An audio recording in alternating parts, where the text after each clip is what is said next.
Hi, everyone.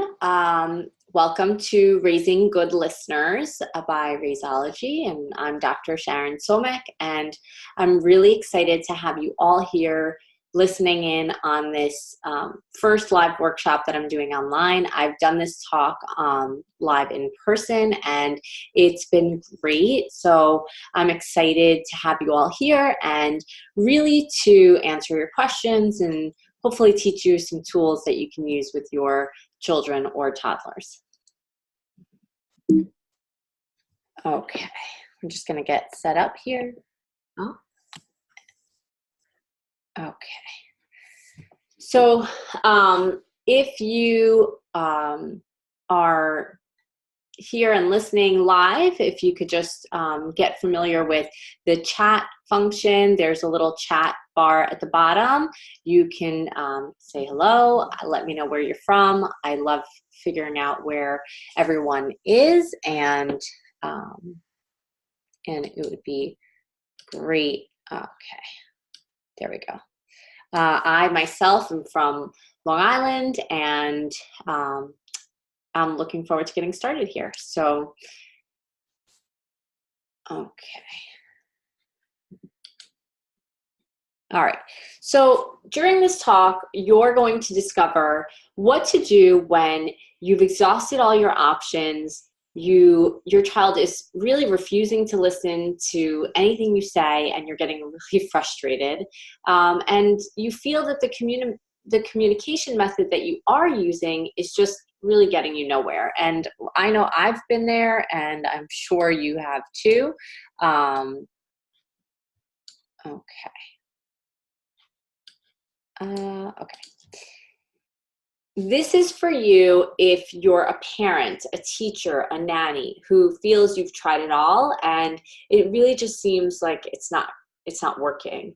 You're frustrated, you feel you're yelling sometimes, and I find that when I yell, and I say when because it does happen, I get really upset with myself after the fact, and I feel guilty, and I feel like I've done something wrong. And I want you to understand that it happens to all of us, and the important thing is to just move on and acknowledge that it happened, and not beat yourself up over it too much. So imagine if you could wave a magic wand and suddenly your child knows everything you want them to do. You're able to follow through without hesitation. Your home is so much more peaceful and enjoyable suddenly, and life is great. So why should you listen to what I have to say? I mean, these are my 4 little ones, which, some of them aren't so little anymore, but I've experienced the non-listening toddler and child at least 4 times here with my own kids. My pediatrician background helps me understand exactly how toddlers and children work. I practiced pediatrics for about 10 years before starting Raisology. And so I have had a lot of experience not only with my own kids, but with coaching parents in the office with their kids as well.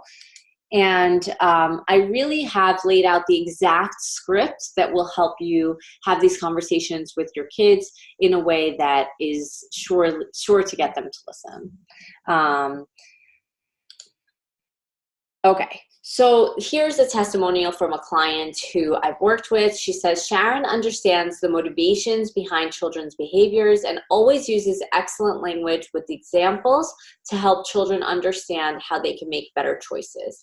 And this is a client who, really has taken the idea of helping children learn how to make choices to heart, and she's found that alone has helped her so much with her kids.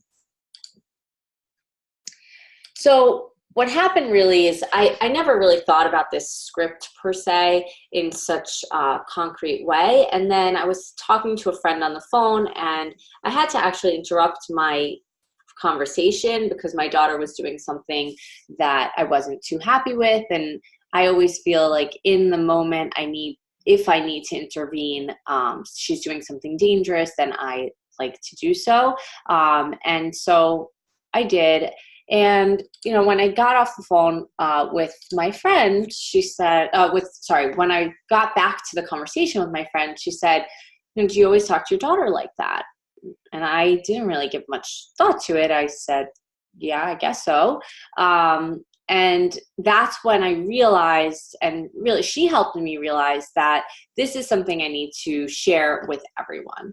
And I didn't even realize I was using a specific script until I stopped to think about it and talked even to my older children a little bit about it. And even they said, yeah, you know, you say that a lot and you talk like that a lot, but it really does work. And so I'm going to share it with you guys, and I'm hoping it works just as well for you. Sharon walked me through a new method of managing expectations, prepping for pushback, but ultimately how to talk to my daughter so she feels empowered but listens to my husband and I. And this was another client of mine that really, she was having a lot of difficulty with her daughter saying no to everything and constantly challenging her direction. And this has helped her really find a way to communicate with her daughter in a way that makes her daughter feel like she's making the right choices and doing the right things. And it's coming from her daughter, not just from her telling her daughter what to do. Okay, so why am I sharing this with you guys? I don't know if you can see that or not. So I guess first, I think parenting is really not as easy as we all think it's going to be before we have kids. Children, especially toddlers, they don't tend to listen very easily. And I know that I want a more peaceful home, and I know a lot of you guys do too. And so it's something that I think is important to share because it can really make everybody's lives a lot easier. And when there's a more peaceful home and things move easier, it's not just easier on you, it's so much easier on your kids too, because you're in a better mood and you're happier, and they may not realize that that's important for them, but it really is. And they're making better choices, which makes their lives much easier. So what you're going to discover is the exact scripts to use when you're speaking to your child so that they actually listen to you. I'm going to give you some tips for wild success and the opportunity to expand your learning after this workshop is over. So the first way to use the script is really to discourage certain behaviors. So there are just some things you don't want your toddler to do ever, right? I mean, you don't want your toddler to go into the street when you're not around holding their hand. There are certain things that are just definite no's. And this script focuses on identifying those unwanted behaviors and correcting them with your child. Your child is going to be able to name the unwanted behavior and the consequence that will happen if they have that behavior. And they're going to be able to show you that they understand what you're expecting from them. And this way, when that doesn't happen, the consequence is not going to be a surprise because you've already gone through it and you've discussed it. So the conversation that I was having when my friend was on the phone was really nothing earth-shattering, okay? It was about gum. And my 3-year-old, here she is right here in the picture, she's very cute, and she was playing with gum outside her mouth. So, don't judge, my 3-year-old chews gum, and I always say that, being a 4th child, she does a lot of things a lot earlier than some of the other kids, but the idea is that she was chewing gum and I saw her take it out of her mouth and start playing with it. For so many reasons, that's not acceptable behavior to me. And so I told her that the gum belongs in her mouth, and I told her where it was going to end up if I saw it outside of her mouth, and that was in the trash can. Right? So she repeated the information back to me, and 5 minutes later, guess where the gum was? Outside her mouth, right? Which was totally expected. This was the first time that we were having this conversation.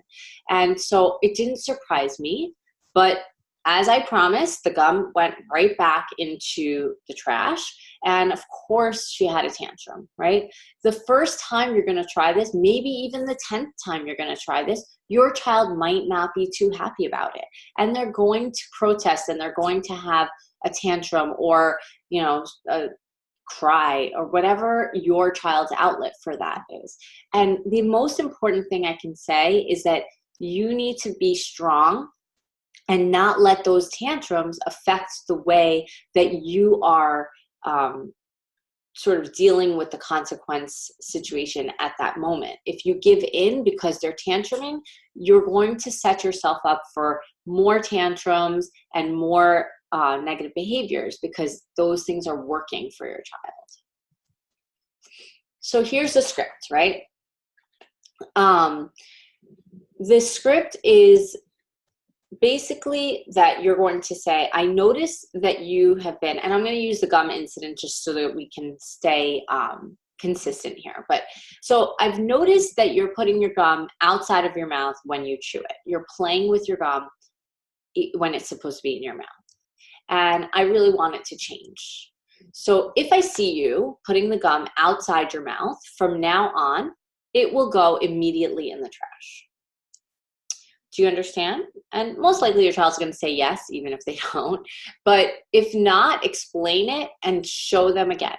Now, the best time to have these conversations is obviously if you can anticipate a behavior before it's going to happen, and then talk about it at that time. If you have to do it during that moment, it's okay to do so. But of course, you're going to have the best success if you can say, okay, you know what? I'm going to let my child chew gum. I know that lots of kids chew gum and they play with it outside their mouth. We're going to have this conversation ahead of time so that basically so that maybe it won't go out of her mouth, right? Or at least she's going to learn what happens if it does go outside of her mouth. So now that she understands, I'm going to say, okay, awesome. Now can you tell me what will happen if you take your gum outside of your mouth? And the idea here is that you're not only telling her, but you're asking her to repeat it back to you so that she can really show her understanding. And if she's repeating it back to you, then you know she gets it. And she should be able to tell you what happens if it really does, if she takes her gum out of her mouth. So she should be able to say, yes, the gum goes in the garbage. So I say, now, just to be sure you understand, when will I throw the gum in the trash? And she's going to say, when I take my gum out of my mouth. So I always say again, so tell me again what's going to happen at the end. And she will say, if I take the gum out of my mouth, it goes in the trash. And it sounds super repetitive. I promise it takes about a minute, okay? But it's so important. Bedtime is no longer a point of stress. So after I had this conversation with another client, she used it in terms of her child's bedtime. And it was actually really interesting. She was having a problem with her daughter getting out of bed multiple times during bedtime. And we talked about this conversation, and she had it with her daughter. And basically she told her daughter that the consequence would be that she would shut the door to her room, not lock it, just shut the door if she was getting out of bed. And what she says is the first thing we used it for was to limit the getting out of bed during nap time and bedtime. We walked through the script, and that first night she did not get out of bed at all. She was super surprised. For about 2 weeks, we had the same conversation. Some nights she did push back, but most nights bedtime went much smoother. And now getting out of bed is not really an issue. The expectations have been set, process followed, and now we just stay consistent. Thanks to Dr. Somek, bedtime is no longer a stress point for my husband and I. And this is a big deal. I know bedtime can be really stressful for us sometimes. And putting 4 kids to bed takes a while if you want to give them each their own time. But these conversations really help limit that stress. And if you can limit bedtime stress, for me, that's a big deal, because I like to be really relaxed after I put the kids to bed. And that becomes really my time to spend either with myself myself or with my husband. And so I think this is an awesome testimonial. I'm so happy that she's been able to really solve this issue. The other way to use this script is really to encourage positive behaviors, right? So we all know that there are things that we want our children to do that we would love to reward them for if they do them. And there is a way to accomplish this where you're really getting them to own that positive behavior and want to do it on their own. And basically, the idea is to set the expectations the right way from the beginning. Your child needs to know when certain behaviors are encouraged and rewarded.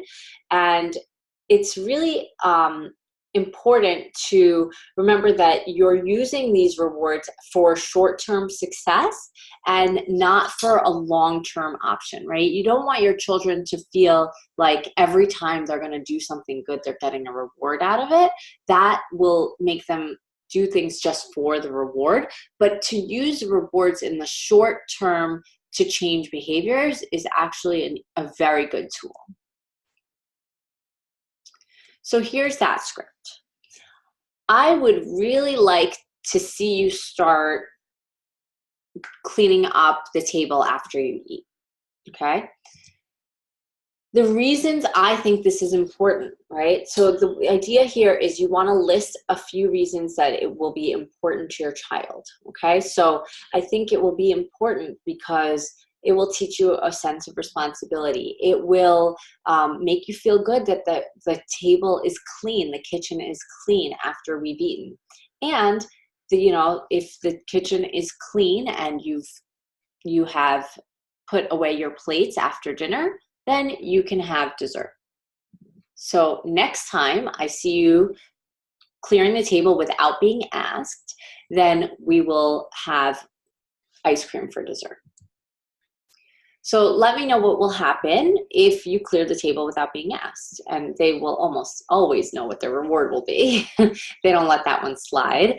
And so they'll say, I get ice cream. And you always give them that last words of encouragement. I can't wait to see how well you do, right? You're confident that they are going to do well here. Now, if they, so this is another client of mine used this script to actually get their kids to start making their beds in the morning. And she says, I started using this script after hearing you talk about it in our Facebook group. I do have a Raisology Parenting Facebook group for any of you that have not already joined the group. We'd love to have you there. And anyway, she says, I've been asking my kids to make their beds forever, but after implementing this tool and following through consistently, I'm now at the point where I don't even have to ask. And by the way, she also doesn't even have to reward, right? So the rewards are short term. The tips for success here are to always follow through with your consequence or your reward that you discuss with your toddler. Don't give in to negative behavior, okay? Don't give in to tantrums. Don't give in to, if your child is not doing what they said they were supposed to do, then they get their consequence or they don't get their reward, okay?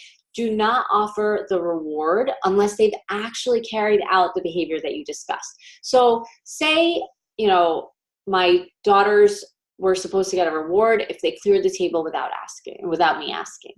And I had to ask them to clear the table. But they did clear the table, but I had to ask. I'm going to say to them, I really appreciate that you cleared the table. The deal is that you get the reward if you clear the table without having been asked. And I had to ask you to help me. And so I know you could do this better next time, but you're not, they don't get the reward if they didn't do it exactly the way you've asked them to do it. Because what will happen is they're going to know, okay, well, we don't really have to do it that way because we got our reward anyway. And so you have to be really specific and you have to follow through just as specifically.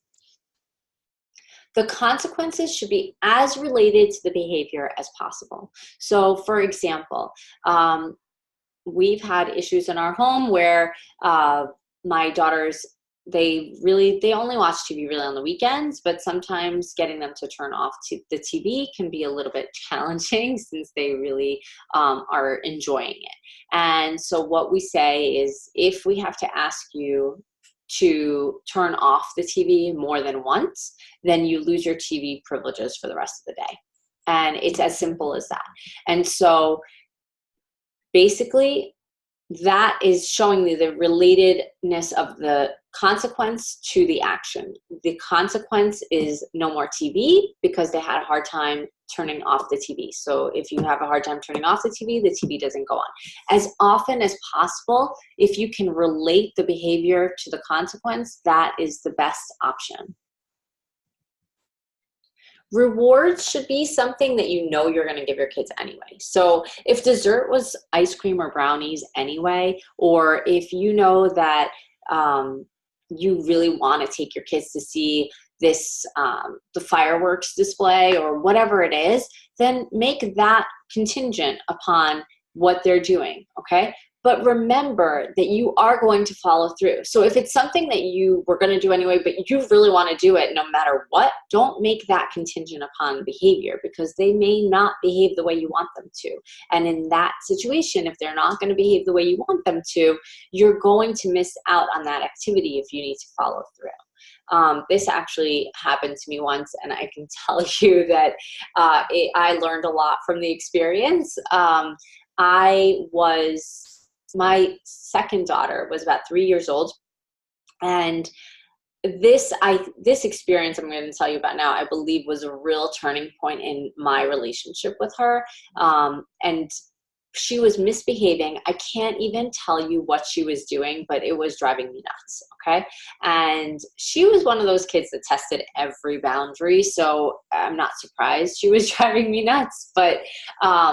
But we basically were having a tough time that morning. And we had a birthday party to go to for her cousin, and we had family from overseas even, and they weren't here for the party, but they were going to celebrate, and we were going to get to see them. And it was really an exciting afternoon planned. And in my frustration, I blurted out, if you don't stop doing whatever it is that you're doing, you're not going to the birthday party. And I don't think my daughter really thought I was going to follow through, and she was a boundary tester to begin with. And as soon as it came out of my mouth, I wanted to kick myself because I knew that it was not the right thing to say. But of course, my daughter tested me, and at that moment, I had no other option but to stay home from the birthday party. So she and I stayed home from the birthday party, and my husband went with my older daughter. And the reason I say that it was a turning point in our relationship is because she learned in that moment that I mean business, right? That I'm definitely going to follow through on any consequence that I give her. And it was really, even though I regret at that moment saying it, and I regret that we didn't go to the party, I don't regret following through on the consequence. And I will say that I learned a lot from that, because I do think twice now before I give a consequence. I try not to be so hasty in my consequences, or in my rewards, really. And I try to think them through before I offer them. But it was definitely a great lesson for both of us. And I have asked her, she's 9 now, so this was a while back, and she doesn't remember the incident. But to this day, she knows that if I say something, I'm definitely following through. So far, you've discovered how to talk to your child to curb negative and unwanted behaviors, and how to talk to your child to encourage positive behaviors. So you've discovered some tips for success with both scripts to help you to get your toddler to actually listen. And out of it all, I really hope that what you get is real and practical solutions to helping your child become the listener you want and need them to be for a happier, more peaceful home on a regular basis, not just when the elf on the shelf arrives each year. So how do I make this happen? You have really 2 choices, the way I see it. You can keep doing what you're doing until something sticks, or your children just, in several years grow out of it, maybe. Or you can get faster results by following through with action steps. I'm offering everyone listening to this webinar, either live or on the replay, a free 15-minute call with me. And the free 15-minute call is not for parents who don't want to raise loving, responsible, and independent children. It's not for parents who don't believe that you can actually show your child love and be authoritative at the same time. And it's really not for parents who have all the time in the world and would prefer to just read every parenting book out there. So what you'll receive. You will receive a clear discussion of the issues that you're facing that are specific to you and your children. You'll receive expert advice from a trained pediatrician on how to handle one of the key pain points you're struggling with. And you'll receive understanding and love from another mama. Live guidance for getting your child to finally listen. The free 15-minute call is for you if you're ready to bridge the disconnect between what you want for your children and how you're actually handling things. If you're ready to dive deeper into what a live question and answer session can do for your family and help working through the challenging parenting moments, not by yourself, basically. If your family could use a little extra peace and quiet, because I know sometimes I want to pull my hair out, and often talking things through with another parent can be really helpful. So book your call with me today at raisology.as.me. I'm going to give you each a few moments here to take out your phone, screenshot it. I'm going to put this link in the chat box since once this webinar is over, you won't have it anymore. And I would, if you miss it or you don't get a chance to click the link in the chat box, you can go back and get it in the replay when it comes out in a few hours. So I'm gonna just put this in the chat box for you guys to have. I'm gonna actually go back to that slide. There you go. Okay.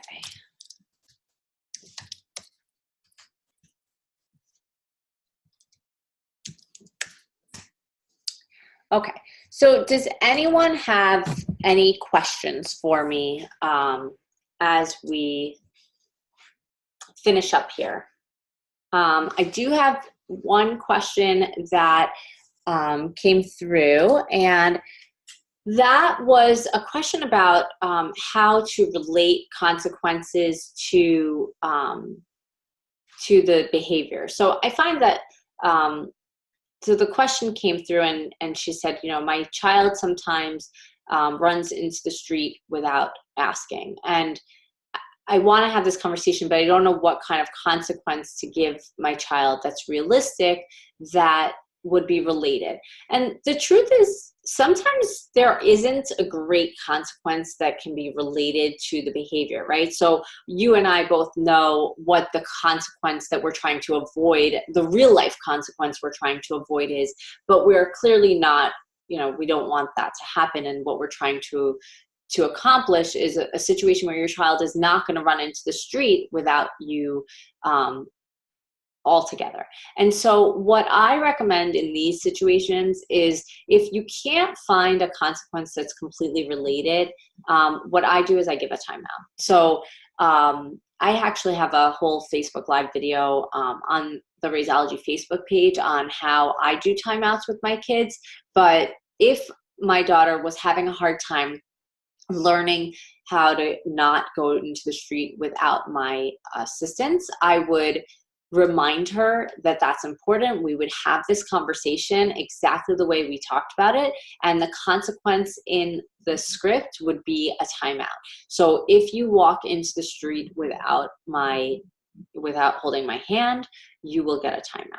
And you can certainly talk to your child about what the real life consequence is. Of course, you don't want to make it too graphic or too, scary for them, but you want to kind of let them understand that it's dangerous to go into the street by yourself, because sometimes cars come by, and if a car comes by when you're crossing the street, you can get hurt, right? So that would probably be the most information I would give on that to a little kid, because you really don't want them getting too scared, but you want them getting scared enough they're not going to do it. And then you say, if I ever see you crossing, getting into the street without holding my hand, you will get a timeout. And that means even if they test you and they just put their foot into the street, right? And for me, and you'll learn this if you watch that Facebook video, a timeout can happen anywhere, anytime, any place. And so that is what I do. And the other, another question that just came through was, Okay. So the other question that just came through was, if I don't have a consequence prepared, can I just give my child a consequence that we didn't discuss? And this is where I think it's important to try to anticipate as much as you can your children's behavior.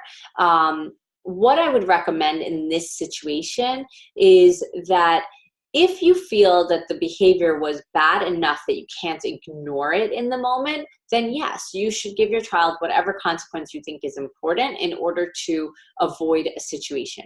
If you feel like in the moment you can ignore it and not pay too much attention, not call too much attention to it, it wasn't such a big deal. Maybe your child was jumping on the couch and you're like, okay, whatever. But now that it's not happening, you want to address it. Then I find role playing is a great tool for really getting through these moments and teaching your child how to behave, not during that action, that act of misbehavior. And so, you can role play the couch situation and say, I really would like for you not to jump on the couch. You might get hurt. I don't like the way the couch is going to look, whatever your reasoning might be. If you're going to jump on the couch, I won't allow you in the living room. And, you will get, I'm trying to think of a good consequence for jumping on the couch, but, you could say, if you will lose TV time, you will, whatever it is that you want to do that will work for you. And it is hard for me sometimes to give you consequences to use in every situation, because every child is different. And I know with my own kids, consequences that work with one child might not work with another. And so that's where I try to individualize my sessions and work with parents more individually to give them specific advice for their child. But basically, this is, a situation where I would say, let's practice, right? And you're going to practice with them and you're going to say, okay, let's see what happens. Let's try to sit here without jumping on the couch. And then, say, okay, well, what would happen if you did jump on the couch? And they have to repeat that back to you.